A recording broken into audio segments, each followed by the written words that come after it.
করছেন? দাঁড়ান, আমি লাঠি লইতেছি, ওরে আজকে দিমু একটা। এই তুমি দাঁড়াও, চুপ থাকো, আমি দেখতেছি বিষয়টা কি। এই তুমি বলো, তুমি কি করতেছিলা বলো। বল কি করতেছিলি বল। বস আপনার না জানাই আমি একটা শোরুম নিতে চাইছিলাম।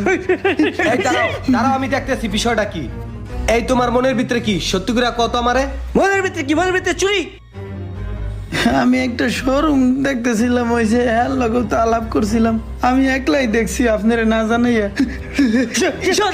আরে, এই, তুমি শোরুম নিতে চাইছো, তুমি এটা আমারে বলবা না? আমি ভালো দেখে একটা শোরুম নিয়ে দিতাম। আরে তুমি তো আমার ভাই, তুমি কি সারা জীবন আমার এই জায়গায় চাকরি করবা?